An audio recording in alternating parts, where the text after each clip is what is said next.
Hi, my name is Erica Clites, and I'm an extension educator with Michigan Sea Grant in Southeast Michigan. Today, I'll be talking to you about some exciting projects restoring habitats as part of the Detroit River Area of Concern. As you see during this presentation, some major milestones have been achieved recently. So the Detroit River Area of Concern is part of the Great Lakes Area of Concern program. The United States and Canada created this program in 1987 under the Great Lakes Water Quality Agreement. The locations chosen were considered the most polluted in the region, and with each location, public advisory councils were formed to provide local leadership and knowledge. This is a map showing the locations of Great Lakes Area of Concern project sites throughout the US and Canada, so you can see that there's a number of them. Specifically in Michigan, we began with 14 areas of concern. Several of them have been cleaned up to the extent that they were removed as an area of concern, and we have 11 remaining where work is still underway. The way we track progress towards removing and delisting these areas of concern is through beneficial use impairments. And these are basically environmental problems that were identified in the 1980s or 90s when the action plans were established. And these could include things like beach closings, restrictions on drinking water consumption, or many other different types of projects. A lot of progress has been made with Michigan since starting this. So Michigan started with 111 BUIs across 14 areas of concern, and now there are only 53 left. This is a table showing the beneficial use impairments, and you can see that each location started out with different numbers of these impairments. The boxes with the orange coloration show sites that have not been sites where work is still underway. So once all of the beneficial use impairments have been restored, then sites are considered delisted as an area of concern and they're removed from this list. Since 2004, federal grants have contributed $1.23 billion toward these area of concern remediation efforts. So specifically now to the Detroit River and the Detroit River Public Advisory Council.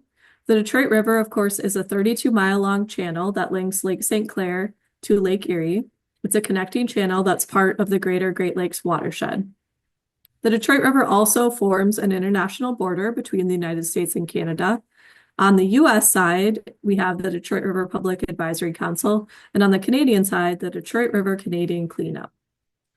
The river has also been a water source used by industry over many decades, and it has also received waste from these industries prior to the Clean Water Act, which restricted those kinds of chemicals being released into the water. So as a result, the river has high levels of bacteria, PCBs, hydrocarbons, and other contaminants that may be present in its sediments.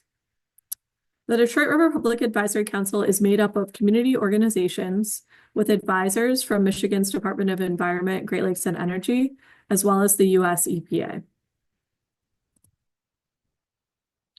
With the Detroit River, we started off with the impairments listed here, the 11 impairments listed here, and 2 impairments have been removed. So you see those listed on the right as impairment removed.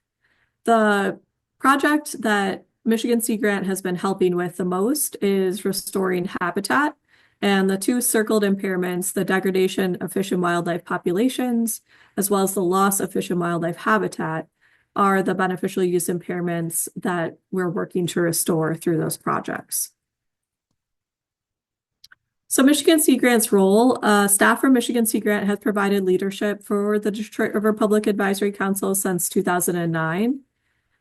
Sea Grant staff also led the collaboration that developed the St. Clair Detroit River Reef projects, which you'll hear a little bit more about in a minute.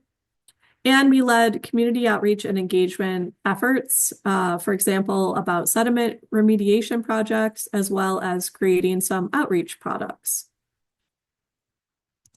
Examples of these outreach products include this story map that is hosted by the Friends of Detroit River, showing these different habitat projects, their locations, as well as photos. It also includes the Detroit River biennial report card. So every 2 years, the group creates a report card on progress towards removing these impairments. We have also hosted or helped host public events, including the 2017 Detroit River Celebration, which was attended by local elected and appointed officials as well as federal representatives. So the reason that habitat restoration is necessary along the Detroit River is because there's been a huge loss of wetland habitat. So you can see on this 1815 map, the green sections represent coastal wetland. And that's showing you that miles of coastal wetland used to line the Detroit River.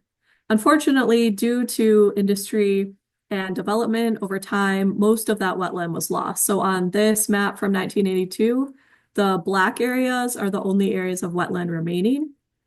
And this is part of why new wetland needed to be created in order to restore this lost habitat.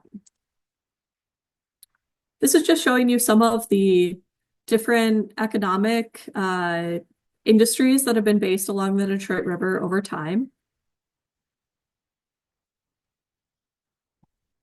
And here is the list of 14 projects that the Detroit River Public Advisory Council identified that needed to be completed in order to remove these beneficial use impairments. So all of the projects you can see now have been completed except for one. So 13 of 14 projects have been completed, which is a really big milestone for this work. 3 of these projects were just finished in the last few years, and those are the projects I'm going to focus on here. In overall, looking at all of these projects, there's been over 12,000 linear feet of shoal created or restored. There's been 185 acres of coastal wetlands enhanced or protected. A number of areas had excavation to create more deep water habitat for fish passage. And then a number of other wildlife habitat structures were created as well. So these habitat projects were funded through the Great Lakes Restoration Initiative. It's included over $50 million in work. And this map is just showing projects funded by the Great Lakes Restoration Initiative throughout the Great Lakes Basin. Some of the earlier projects that took place were on Belle Isle. Belle Isle is an island in the middle of the Detroit River. And some of what was done is to reconnect bodies of water to the Detroit River. So here in the front, you see the Blue Heron Lagoon and how it has a connection to the Detroit River. Also, you see over here Lake Okanoka. This was a smaller lake that needed to be dredged out in order to have deeper water habitat, and now is connected to both Blue Heron Lagoon as well as to the Detroit River. In addition, there were several fish spawning reefs created near Belle Isle. So the fish spawning reefs were necessary because of the loss of the natural habitat. This is a photograph showing what the bottom of the Detroit River looked like prior to excavation for freighter shipping channel. And you can see that there's a lot of rock present. So when all of this rock was excavated, both rock was removed, and in some cases, spoil piles were put on areas where previous rocky areas existed. A lot of this fish habitat was lost. And as a result, new fish reefs needed to be created. So these reefs consist of about 2 feet thick of limestone cobbles. These fish reefs are primarily utilized by lake sturgeon, as well as lake whitefish and walleye, and some other species. And basically they lay their eggs on the rocky reef, and the eggs fall into the cracks between the rocks. And this helps protect the eggs from predation so that they don't get eaten before the fish hatch. There have been a number of reef projects constructed throughout the St. Clair and the Detroit River. So you can see those all listed here on the map.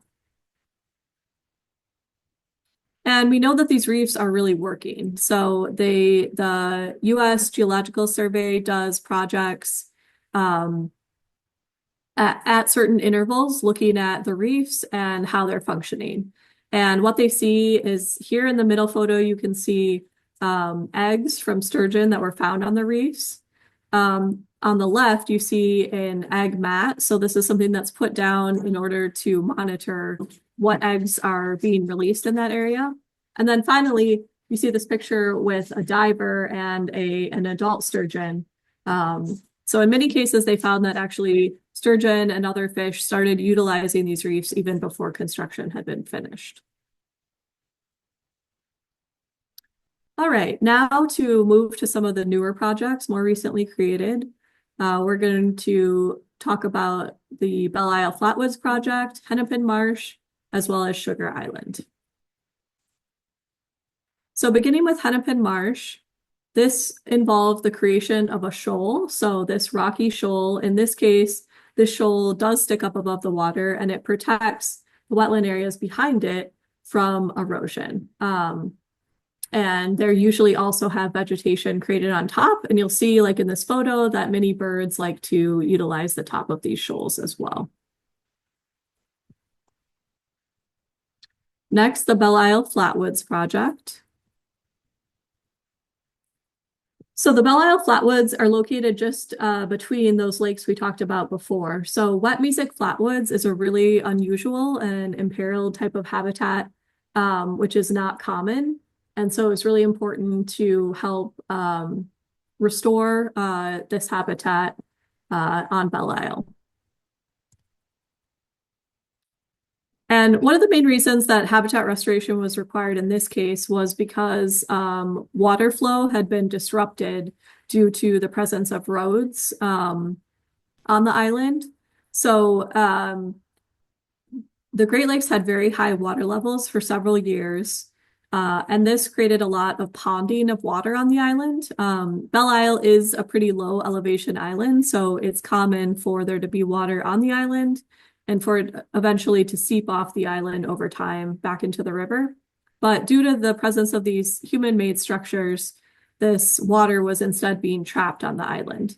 And so in order to restore this natural flow, a number of major drainage ditches were created, new culverts were added, as well as small ditches were created to allow water to flow underneath any roads or trails. There was also invasive species control that occurred throughout the area, and any areas that were impacted by the construction were then restored with native trees, shrubs, wildflowers, and wetland plants. There was also a number of new boardwalks and bridges built for public access. So you can see one of them in this photo here, so that people can see these habitats and experience them for themselves. Finally, I will talk to you about Sugar Island. So this is the southern end of the Detroit River.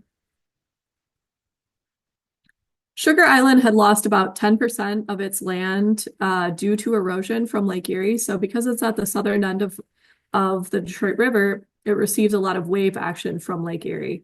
And so over time, a lot of the island had been eroding.